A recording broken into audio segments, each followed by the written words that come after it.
Well, hello everyone. It is Umber Rays here for another video. Yes, diary, whatever.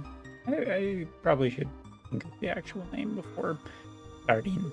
But anyway, here we are today, and we have progressed a little bit further. This is day 3 of our free-to-play journey. We have been bombarded as we have been playing a bit with all of these temptations to spend money, and we are just seeing some people write comments and in streams just being like, I don't mind doing the season pass, and of course that's your prerogative, but for us, we are going to be staying free to play.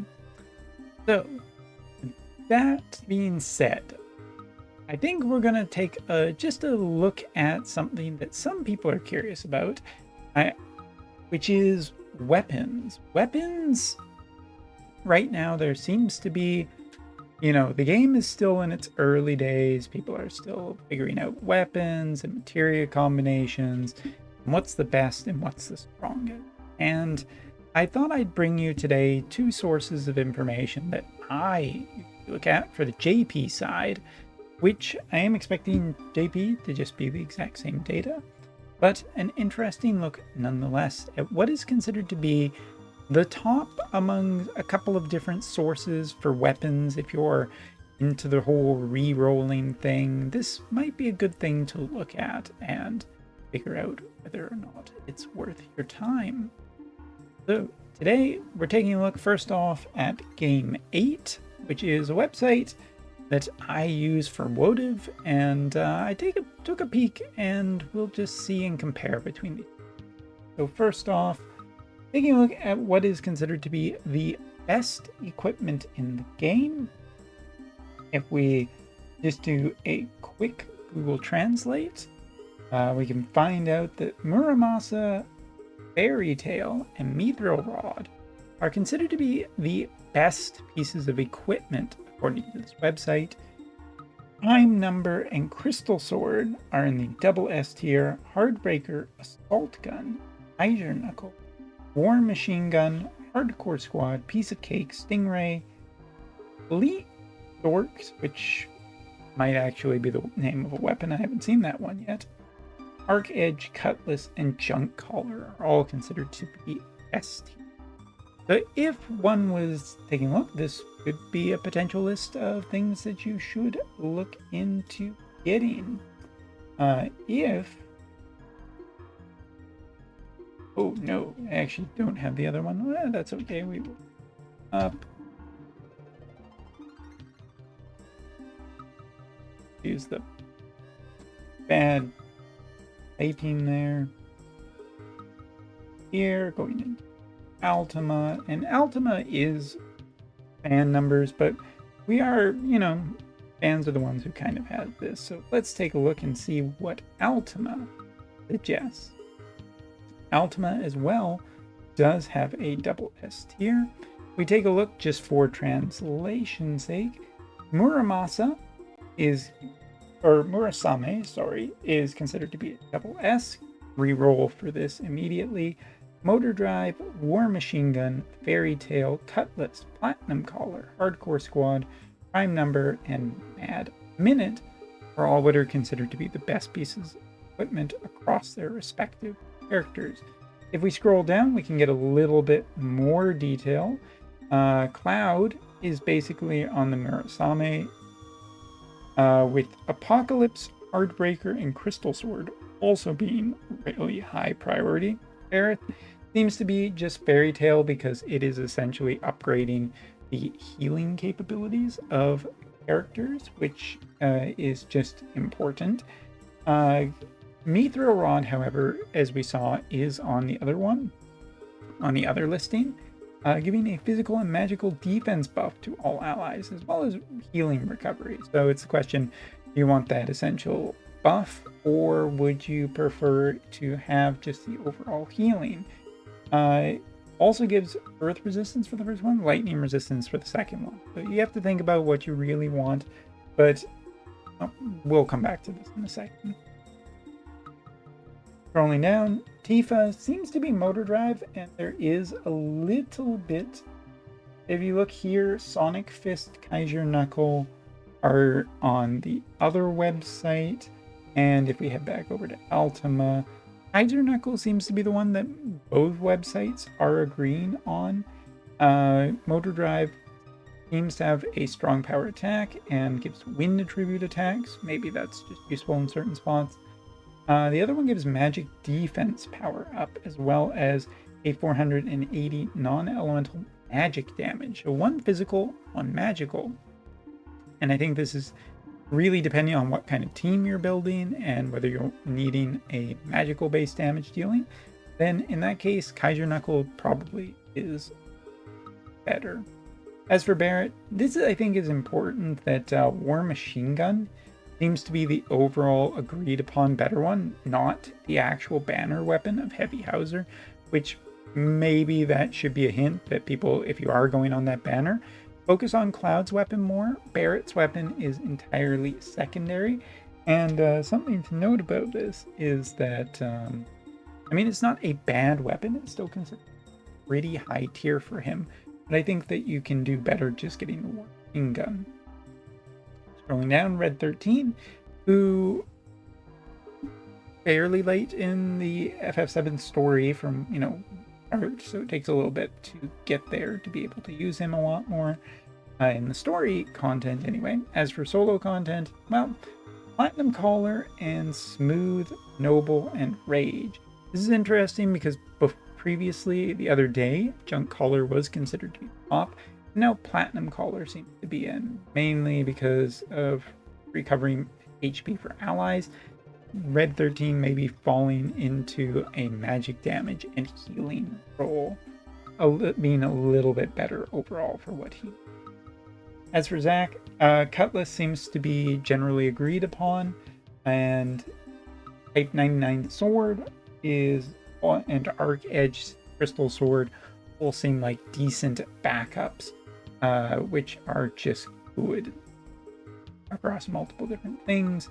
And then we get into just talking about Luthia, Glenn, and Matt, who definitely we'll just go through really quickly.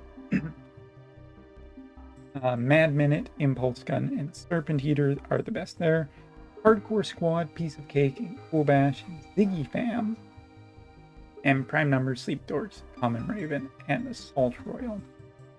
Now, the big thing that I note from all of this is that the most agreed upon thing seems to be Aerith and Cloud's weapons being the best. Murasame is generally pretty high, although Hard Edge seems like a good secondary weapon, and Buster Sword you kind of have to upgrade for certain quests in the game, so it's not a bad upgrade anyway.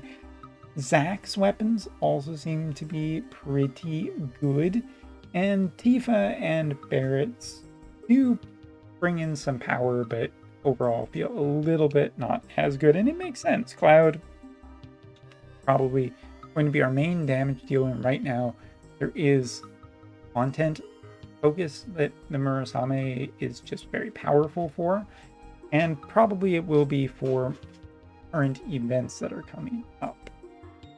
So, like, there's going to be a lot of disagreeing. The big thing seems to be that there is quite a number of weapons already, and they are situationally pretty good in spots. Just having the extra resistances or having the extra offense. Obviously, one of the big things in this game is being able to have enough power level to actually challenge content, and getting to that spot can feel daunting at some points too. So just some extra things I think are important. Chocobo Farm. One of the things I did with Chocobo Farm and Synthesis is unlocking secondary slots for them, because it allows you to kind of just get a little bit more going at any given time. The third slots usually end up starting to cost a bit more, so that might not be something that most people want. Don't forget about your growth, weapon enhancements, materia enhancements, and synthesis once they are unlocked, because it actually can be fairly easy to just forget that you even have this. And as one of the jumpstart missions, you do actually have to synthesize 30 pieces. So expanding into a couple of slots, just to have a little bit more freedom ready to go, is not a bad idea. So here, also you can, if you're looking for stuff, you can create specific things.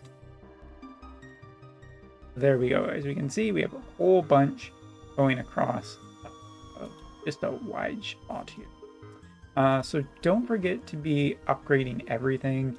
Also, when it comes to solo content, don't just kind of do everything once and keep progressing in the story. Some people are wondering, hey, what about how the story works? Well, for the initial part of the game, you have to go through the original FF7, or first bit of FF7, first bit of Crisis Core, and the first bit of Soldier. After that, it seems to open up a little bit more, and you have a little bit more freedom about what you want to play, in what order. Like, for instance, I haven't touched First Soldier. I've just been going through the chapters, so I just got through chapter 2 right now. And we'll be going further and go along. So that's kind of it for this video. As the end of this video, I'm going to do a little bit more on here because I am trying for specific weapons. I do have my wish list here. And just going back, I want sure that I have specific things attached. So here we're looking for the cutlass. Which is the cutlass? That's the cut. That's the one we want. And for Red 13, I do believe I chose that, but I think we want the platinum. It would be nice, Square Enix, if you're listening, please, please, please make that screen a little bit better. But you know what? We'll do one of these. I did one on stream yesterday. Getting the Murasame seems like a good investment at this point, provided that we can get back on the stamps, which no promises. Hoping for 2. No dice. I don't feel like this is a lucky. But anyway, we will be continuing our adventures as a free-to-player. There's still many things to do, a lot of content to go through. Hopefully, eventually, in the next few days, we can get our Espers, finish the synthesis quest, and finish the jumpstart. Hoping.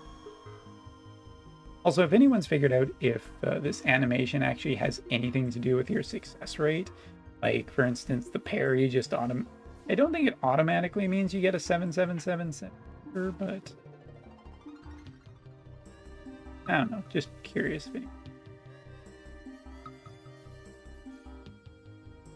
Well, we got one in there, and it's an Aerith one, so that's good news. Hopefully it's the one I want. And it is. Awesome. Ended up getting a fairy tale.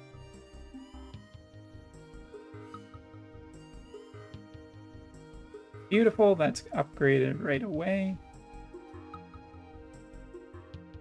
And now we have a nice new piece of equipment for Aerith. Here, check out how our party is growing. Pretty nice. Aerith is looking much stronger and is going to just be a better healer now. Awesome. Do we want to keep going? I think we do. Why not? Do one more, just to really pad out this. Come on, 3, 3, 3. 2 is decent.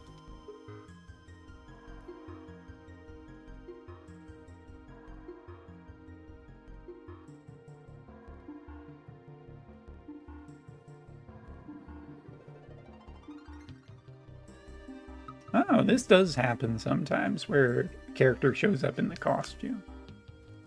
I saw it happen a lot in the beta. I don't know if it has if they changed the meaning of it at all.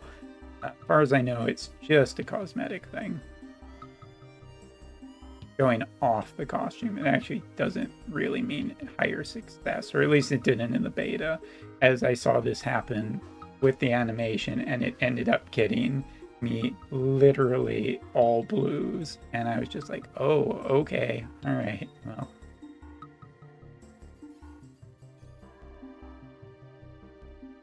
That looks like a character I'm not super in. Oh, no, it's Tifa. That's actually really good too. So, kind of an alternate way. I guess we're in for a penny, in for a pound at this point. Gonna be spending those free-to-play resources. Let me guess, 6? Ah, well. We also get to demo now what it means to get a guaranteed one.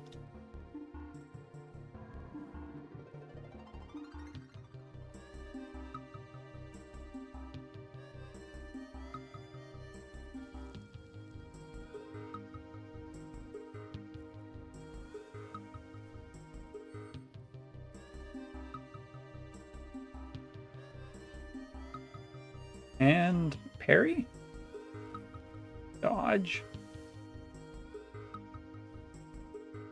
I think the only thing that I'm certain about is that block is really bad.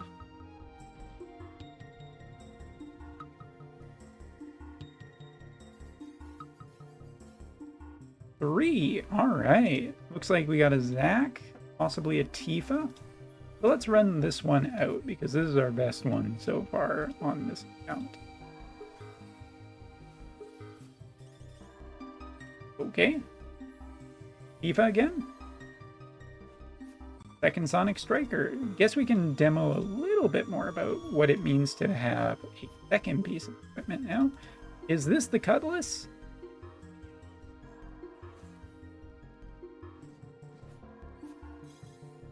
Excellent. We got Cutlass for Zack, got a second Sonic Striker, and we now have the mark.